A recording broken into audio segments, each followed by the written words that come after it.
Catholic Chicago.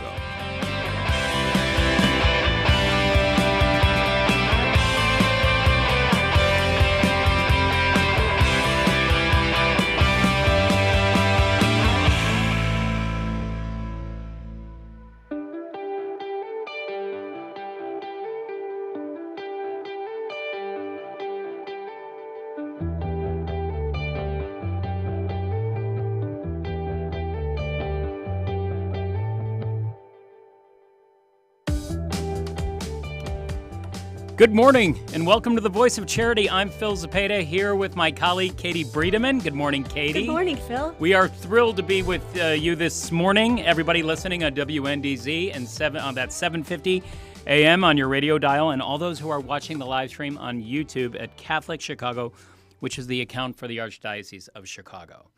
So we've got a big topic today on domestic violence. Catholic Charities Domestic Violence programs provide women and children with the tools they need to recover from family violence and plan for a safer, happier future. Domestic violence statistics are difficult to confirm, partly because many incidents are not reported. However, we know a couple of things. According to the Illinois Coalition Against Domestic Violence is the leading cause of injury to women in the United States. A woman is beaten every 15 seconds. The impact on family members, especially children, is significant and long-lasting. Domestic violence incidents happen to victims of all races, ages, ethnic backgrounds, religions, and socioeconomic statuses. Assault estimates on women partners range from approximately 2 million to 4 million annually in the United States. And besides physical injuries, domestic violence can lead to a number of mental health issues, such as depression, anxiety, panic attacks, substance abuse, and post-traumatic stress disorder. So Catholic Charities has been addressing this very serious issue for many years. We have both 2 transitional housing residences, and we also have comprehensive care coordination that helps victims obtain the help they need as quickly and effectively as possible. Today, we welcome Aida Segura, who is Program Director for Catholic Charities House of Peace in Lake County. And we look forward to hearing from Aida how Catholic Charities and other community partners are working to help reduce family violence in Illinois and help victims recover. Welcome, Aida. Welcome. Thank you for having me. Thanks so much for being with us today. Absolutely. Aida, Phil Zepeda here. A little bit of a preamble before I get to a question. As you know, according to the Attorney General's Office for the state of Illinois, domestic violence is a crime committed by anyone who hits, chokes, kicks, threatens, harasses, or interferes with the personal liberty of another family or household member. And under Illinois law, family or household members are defined as people who are married or used to be married, people who share or used to share a home, apartment, or other common dwelling, people who have allegedly have or allegedly have children in common, or a blood relationship through a child in common, people who are dating or engaged or used to date, including teenagers and same-sex couples, and people with disabilities and their personal assistants. So it's good to kind of set that frame of who's falling within this realm. So Aida, the definition is broad, right, as to who can be involved in a domestic violence incident. That makes every case you deal with very personal and individualized. Talk to us a little bit about that. Sure. And Phil, what you said is very true. In domestic violence assessment situations, we take each individual case as it's unique. And also, our first approach is to understand that uniqueness, that situation. You know, there's many different situations that would define domestic violence. And like you said, not just physical, emotional, mental, but also financial. So it's very important to keep an open mind and a receptivity, an empathy, and an unconditional acceptance so that we can learn and hear the true story behind this unfortunate suffering of so many families. Right. And so, Aida, what are the services that you provide to victims at the House of Peace in Lake County? Well, the House of Peace has been a true blessing for that community, especially the Latino families, um, because it's been able to provide, is one of the very unique aspects of this program, complete services, not just in English, but in Spanish, and with a culturally sensitivity necessary to understand the complexity of some of our clientele. So we've learned quite a bit in this journey. The House of Peace has been serving the Lake County community for 12 years. And the services that we provide, of course, is first of all, the intentional community that has as a purpose, as a mission to heal, to empower, and to sustain the good new habits that we learn in order to stop violence, to learn to twist it out of ourselves, but also to respond with a healthy stand as community to transform our world in a place for peace and not for violence. So we provide counseling, we provide a 6-month transitional stay in a very intimate home-like atmosphere in which women develop a true sisterhood. Besides that, there is definitely core values that are fostered in this 6 months of a stay. We believe that it's very important to have a mutual commitment to grow, not just for the women, but also for the accompaniments, for all of us professionals and volunteers and people assisting in this journey to be able to grow in this, mutual commitment to peace. And so it's very empowering to do this with others. This is a community effort. So it's very essential that we work together to find solutions to this problem, because it's not just an individual problem. It's also, unfortunately, a social problem. And it's something that calls us all to take a stand. We also provide art and therapy and art teaching. That is in a beautiful, one of the most extraordinary offerings of House of Peace is to see the amazing production of art that really is a reflection of this very profound transformation that takes place in this 6-month stay of the program. So we have tutoring and mentoring, and we have the involvement of the community and coaching and accompanying and taking people from their hand to hand towards a different place to live, in the sense of learning new ways of responding to situations that has the intention of stripping all of that violence, all that toxicity from our lives.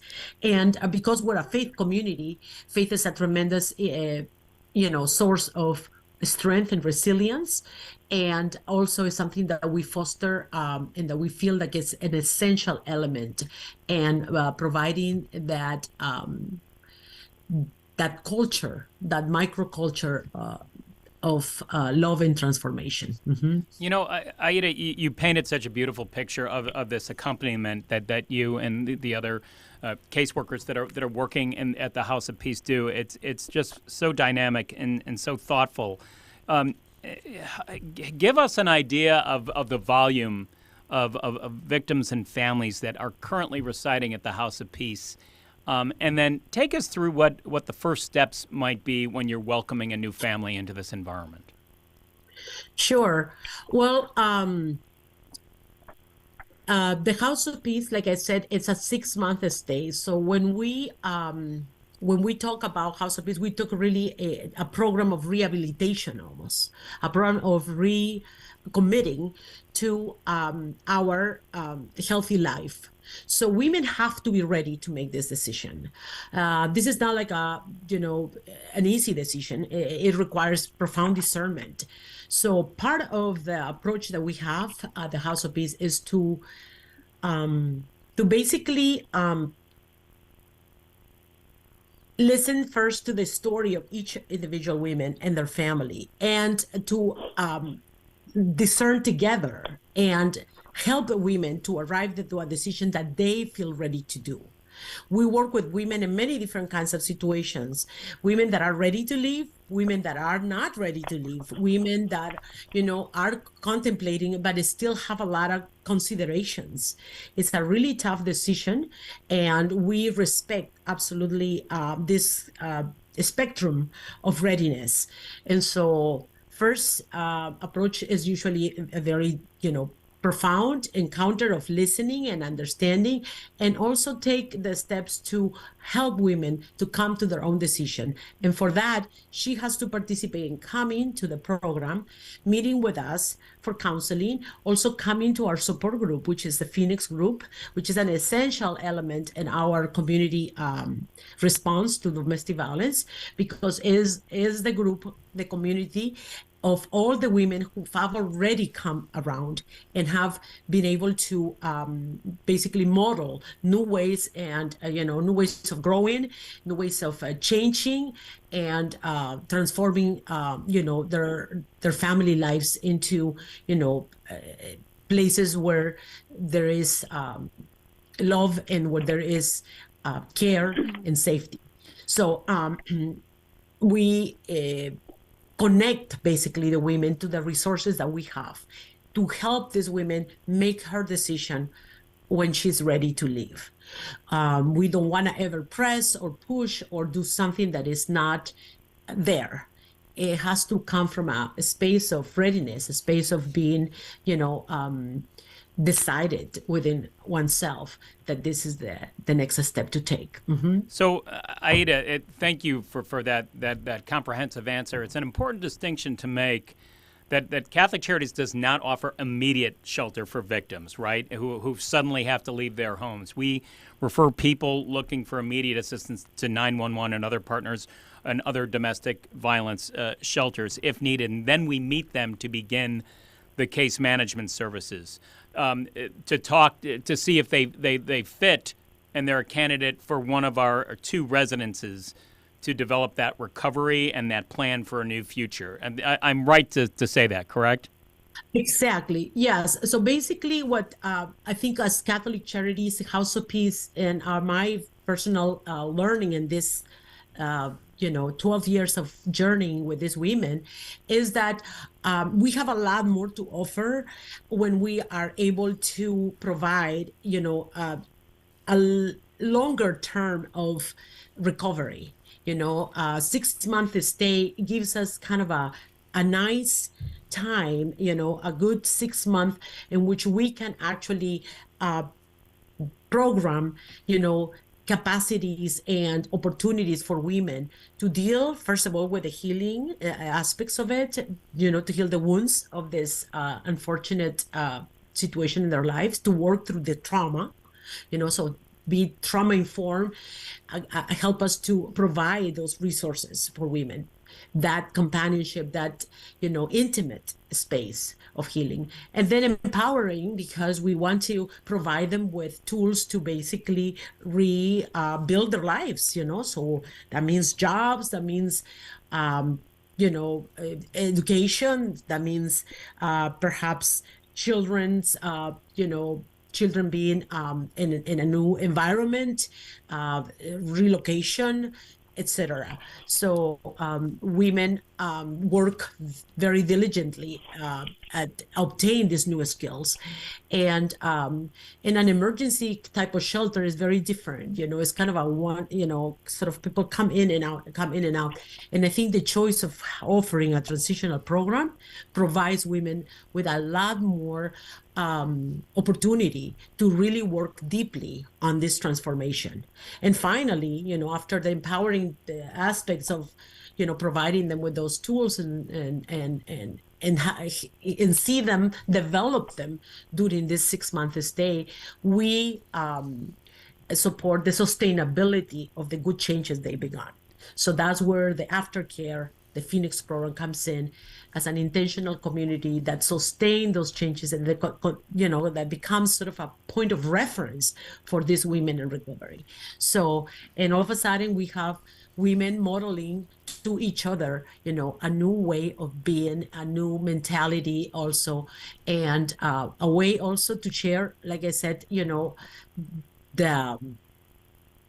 the strengths that they have developed during this time in the program. So there's a cohesiveness. There's definitely that faith dimension that it's very important to them. There's definitely the parenting becoming a lot more effective and a lot more nurturing for the children. So, Aida, you're painting such a dramatic, beautiful picture again, and I've said this, of this accompaniment and of this work that you and the teams do. We have plenty more questions for you. We're going to throw it to break right now, and we'll talk a little bit more with Aida Segura after this break. You're listening to The Voice of Charity on WNDZ 750 AM, or if you're listening or watching on YouTube, our live stream at Catholic Chicago. Thanks so much, and stick around.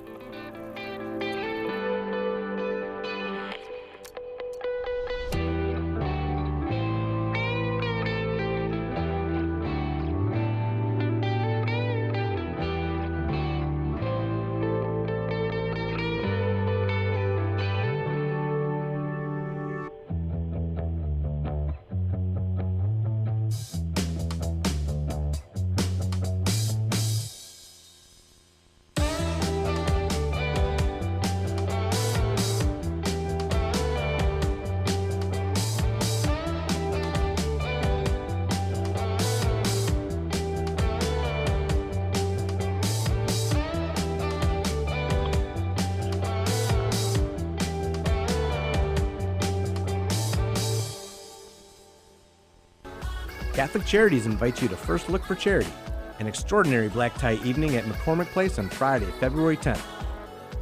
Enjoy an elegant, private reception and be among the first to explore the latest in automotive innovation at the Chicago Auto Show. Your ticket also gives you the chance to win either a 2023 Honda CR-V or a 2023 Subaru Crosstrek. As you register, please select Catholic Charities so a portion of your ticket purchase benefits those we serve. Join us at First Look for Charity on Friday, February 10th. Visit CatholicCharities.net to get your tickets today.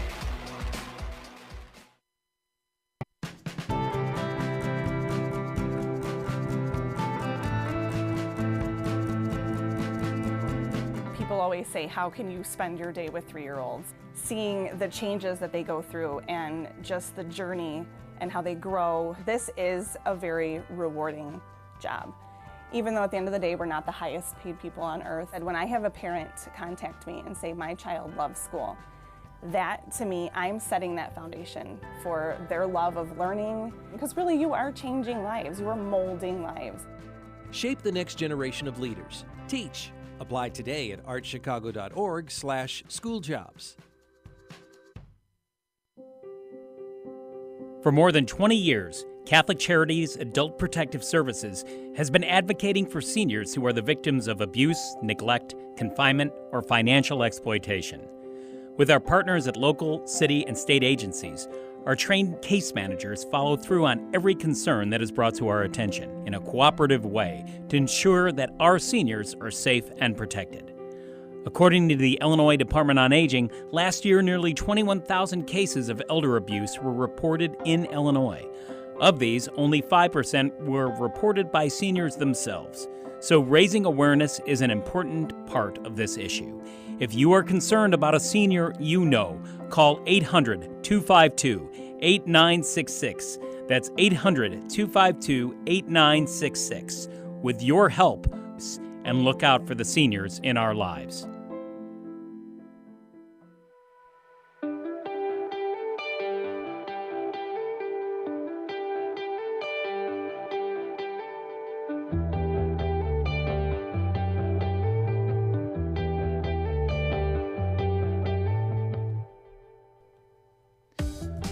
Welcome back to The Voice of Charity. I'm Phil Zepeda here with my colleague Katie Bredemann.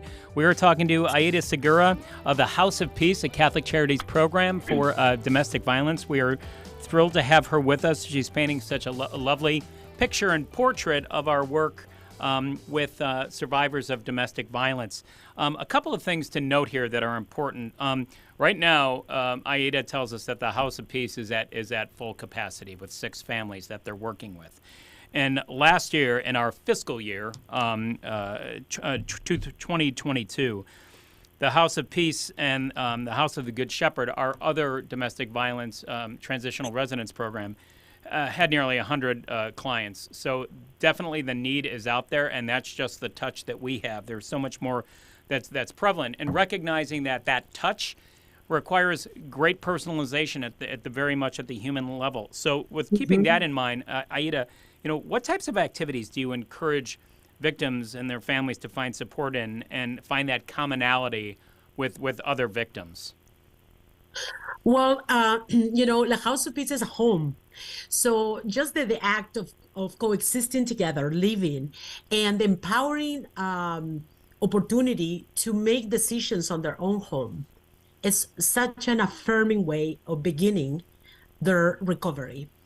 Women suffering of domestic violence, or anybody suffering of domestic violence, we understand that, unfortunately, as an issue of power and control. So returning that control and that capacity to make decisions is very essential. So the community becomes this place where this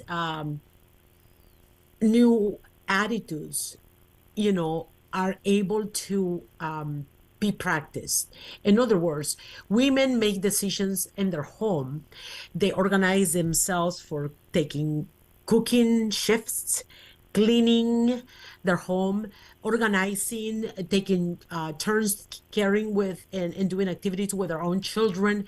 And so the community of the house becomes this very dynamic place where women share with each other, decision-making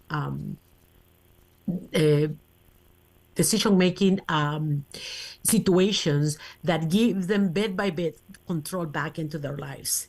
They also participate in the Phoenix program every week, which takes place every Tuesday from 6 to 8:30. And in this Phoenix program, there's usually a pattern that we follow. It's a very holistic program. So it starts with something that incorporates the attention to the body. Women suffering from trauma and children also suffering from trauma. A lot of it gets carried on the body. So we have a physical activity, whether it's Zumba, yoga, whether it's aerobics, something that helps people connect with our bodies. So Phoenix start with that. And then after that, the children have their own sort of Montessori type of recreation program with the intention of basically provide again, close, very personalized accompaniment to these children as they themselves unfold into this space of safety and love. And we are very blessed to have volunteers from Loyola Academy and from Cristo Rey High School that come every week to provide us with that, close mentorship with children of all our ages. And then the women have a topic that is educational in nature, but it's also very therapeutic without being clinical necessarily. We have presenters from the community. We partner with so many different organizations. Condell is one example of it. We partner also with ACES for things regarding legal issues. And so we have lawyers, nurses, psychologists coming and basically presenting a topic of interest and information and education for these moms. So that's a very important participation in this community, and it helps women to connect with each other and to broaden their network of connectivity and opportunities. For instance, when they are starting to look for a job, many of these women help each other find the perfect job or the perfect match or an opportunity to start something. And, from getting rights with somebody who works in the same factory or getting an opportunity on at a restaurant or whatever it is that they are, the community becomes such an essential factor in all the aspects of this recovery. One is the whole processing of, like I said, in that intimate space to be able to take control back in their lives, the community also, and informing and educating not just the women, but the children, and finally connecting it with a wider set of partners in the community and other organizations that will help these women sort of reestablishing a path to recovery and taking their lives in their hands. Aida, you've painted such a beautiful picture of the networking and the partnership and the teamwork that takes place to help these women. We are blessed to have with us a client of the House of Peace. Sarah He is also on the phone line, and Aida is going to help us with a bit of translation. But we wonder, in the short time we have left, Sarah He, could you please, I know it's probably very difficult for talking about your experience, but we're wondering if you could please share with us what your circumstances were that brought you to Catholic Charities, and how the House of Peace has helped you convalesce and recover and plan for your future. Saraí, buenos días. Yo voy a ayudar a traducir a la pregunta que te están haciendo. Dice que qué es lo que te llevó a iniciar tu llamada de ayuda a la Casa de la Paz y de Caridades Católicas. Si quieres contestar primero eso. Buenos días a todos.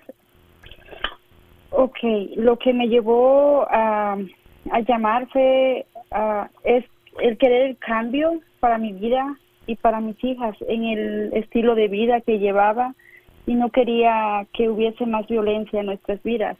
Antes de buscar ayuda, pues empecé en Casa de la Paz a tomar terapias y consejería sobre violencia doméstica con la señora Aida, y también me invitaron a participar en el grupo Phoenix. Gracias, Saraí. Voy a traducir ahorita un ratito. So Saraí, what she's saying is that what it called, led her to call House of Peace for help from Catholic Charities was that she didn't want to continue living the lifestyle where violence was so present in her family. But before actually getting the help at House of Peace, she began her involvement by receiving domestic violence counseling, with me at that time, but also to participate in the Phoenix group. So she approached us first by, taking small steps towards making that decision. La otra pregunta, Saraí, que te están haciendo es, ¿qué es lo que supiste que, cómo supiste que tenías que dejar la relación, ¿no? De abuso. Okay. ¿Cómo lo supiste? Aida, I'm sorry to say, I'm going to have to interrupt you only because we're running out of time. We found this topic to be so fascinating today. And we'd like to invite you both back on the show to continue the conversation. If you'll bear with us after the show, we'll reach out and find another date really soon to have you both back on the show. Is that okay? Sure. Wonderful. Please thank Sarahi for her time, and we thank you as well for your dedication to helping each woman recover and plan a better future for herself. You're doing wonderful work, and like I said, we'd love to explore this another time very soon, okay?